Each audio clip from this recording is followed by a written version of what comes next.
विभिन्न प्रकार की खेतियों के नाम के बाद में आज बढ़ते हैं विभिन्न प्रकार की कृषि क्रांतियों के नाम के बारे में। जैसे पिछले वीडियो में अपन ने देखा विभिन्न प्रकार की खेतियों के नाम के बारे में, जैसे वर्मी, वीटी, सैरी, मौरी, पीसी, हार्टी, ऑलेरी, फ्लोरी, पोमो एपी, उन सबको कल्चर कहा जाता था। और अब अपन देखते हैं विभिन्न प्रकार की कृषि क्रांतियों के नाम के बारे में। हरी क्या होती है? फसल। हरी से याद रखना है फसल क्रांति या फसल उत्पादन है। तो नीला पानी होता है, पानी में क्या होती है? मछली। गुलाबी एक झींगा होता है, मतलब जो पानी में ही रहने वाला एक जीव होता है। वो कैसे कलर का होता है? गुलाबी। याद रखने का तरीका है, ठीक है ना। तो गुलाबी से याद क्या रखोगे? झींगा पालन। पीली क्या होती है? सरसों और तिलहन, उसे याद रखना। उनके कलर से ही ज़्यादातर तो नाम उनके कलर से ही स्पष्ट हो जाता है। रजत यानी सिल्वर यानी चांदी कलर का क्या होता है? अंडा। अंडे से याद रखना, अंडा कौन देगी? मुर्गी। तो मुर्गी से याद रखना अपन को सिल्वर एवं रजत। सुनहरी या गोल्डन क्या होता है? शहद। पीली और गोल्डन अलग है, ध्यान रखना। पीली में सरसों, गोल्डन में शहद। अब गोल क्या होते हैं? आलू। लाल कलर का क्या होता है? टमाटर और मांस, याद रखना। अब श्वेत क्रांति के बारे में, श्वेत यानी दुग्ध क्रांति। सिल्वर रजत अलग होती है, जो अंडे कलर में होती है, अंडे के उत्पादन पर जोर देती है। श्वेत के बारे में बात करूं तो श्वेत क्या होता है? दुग्ध या दूध उत्पादन या पशुपालन के लिए। बादामी क्रांति, बादाम को अपन मसाले में ले लेंगे तो क्या हो जाएगा? मसाला उत्पादन। भूरी क्रांति, भूरी अपन जहाँ पे कृषि करते हैं उस भूमि पर भूरी मिट्टी होती है, वहाँ पर जो जैव उर्वरकों का निर्माण करने हेतु जो क्रांति अपनाई गई है वह भूरी क्रांति है। अब काली क्रांति, कहीं पे बिजली गिरी या ऊर्जा गिरी तो वह जमीन कैसी हो जाती है? खराब या काली से याद क्या रखेंगे कि ऊर्जा के गैर परंपरागत स्रोतों का विकास। इंद्रधनुष क्रांति, उपरोक्त सभी क्रांतियों को मिलाकर सामूहिक रूप से नाम क्या दिया? इंद्रधनुष क्रांति। मतलब ये 13 के अलावा जो 12 जो क्रांतियां हैं उनको सारी को मिलाकर एक सामूहिक रूप से नाम दिया, उसे कहते हैं इंद्रधनुष क्रांति। बात कहूँ तो सेकंड हरित क्रांति, तो हरित क्रांति में आगे पूरा वर्णन रूप से पढ़ाऊंगा, परंतु एक शॉर्ट रूप में अगर इंद्रधनुष क्रांति का बात आई है तो मैं बता दूं कि सेकंड हरित क्रांति को इंद्रधनुष की क्रांति से के नाम से भी जाना जाता है या जानते हैं। इसमें कम लागत पर अधिक उत्पादन पर बल दिया गया था। द्वितीय हरित क्रांति में कम लागत पर अधिक उत्पादन पर बल दिया गया था। अब आगे देखते हैं कृषि के बारे में। आगे थोड़ा सा हल्का सा बेसिक अध्ययन कर लेते हैं, उसके बाद में कृषि फसलों के बारे में अपन स्टार्ट करेंगे। कृषि का मौसम या ऋतु, उसके बाद में फसलें अपन स्टार्ट करेंगे। पहली खरीफ ऋतु के बारे में बात करते हैं कि खरीफ की जो फसलें होती है वो जुलाई में बोई जाती है और काटी कब जाती है? अक्टूबर में। अजय देवगन, याद है? इसको सिर्फ उल्टा करना है ना। और प्रमुख फसलें इसकी चावल, मक्का, ज्वार, बाजरा, कपास, मूंग इटीसी एक्सेट्रा। और भी अन्य फसलें हैं जैसे मूंगफली, सोयाबीन, गन्ना, ग्वार, मोठ, तिल, उड़द, अन्य बहुत है, चवड़ा वगैरह। आगे देखते हैं रबी की फसल या रबी की ऋतु या रबी का मौसम कि भाई बोई कब जाती है? नवंबर या दिसंबर। अपन को ज़्यादा याद रखना नवंबर, ठीक है, कि नवंबर एंड में बोई जाती है या नवंबर बीच में बोई जाती है।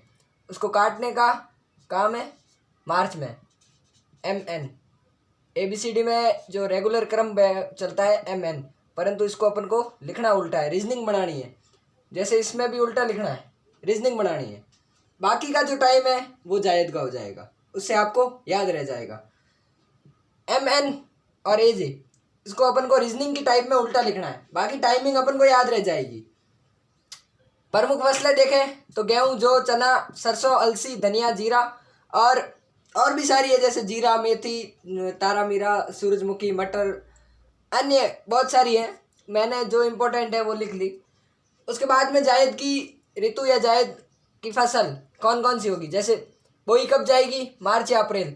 इन दोनों में 2-2 टाइम दिए हुए हैं, है ना। काटना मई और जून में काटी जाएगी। उसके बाद में प्रमुख फसलें देखते हैं इसकी।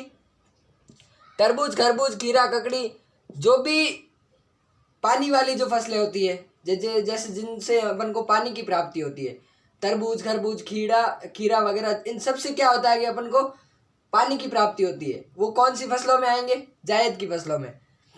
मार्च अप्रैल माह में तो बोई जाती है और मई जून माह में काट ली जाती है। अब इसके बाद में अपन पढ़ते हैं प्रमुख फसलों में सबसे पहले चाय।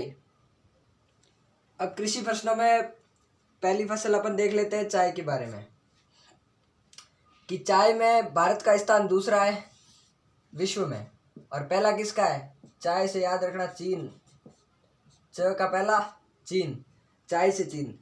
सर्वप्रथम 1840 में असम की, भारत की बात कर रहा हूँ मैं, सर्वप्रथम 1840 में असम की पहाड़ियों पर इसका पहली बार उत्पादन किया गया था।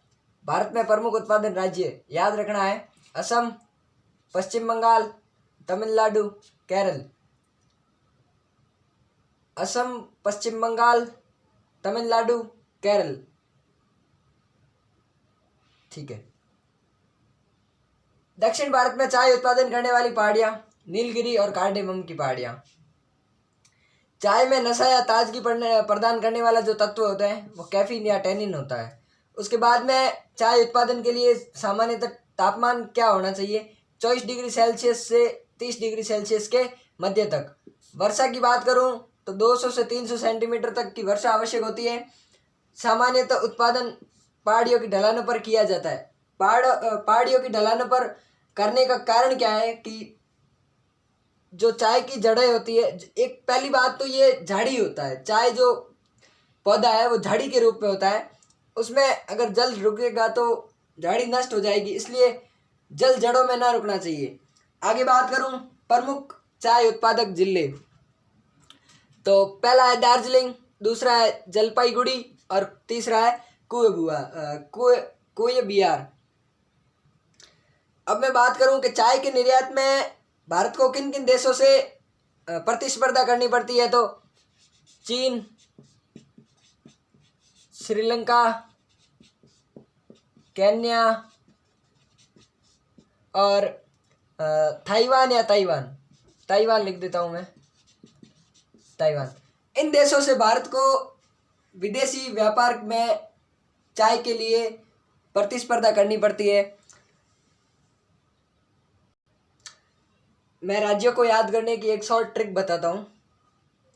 तमिल और केरल किसके हैं? अपने, मतलब भारत के हैं। तो एक ट्रिक मैंने बनाई है, अपना, तमिल और केरल, जो चाय के बहुत शौकीन है, जो अपने तमिल और केरल हैं वो किसके शौकीन है? चाय के। अ से असम, प से पश्चिम बंगाल। तमिल को और केरल को अपन शॉर्ट रूप में देख सकते हैं। अपना तमिल और केरल जो है वो चाय के बड़े शौकीन हैं।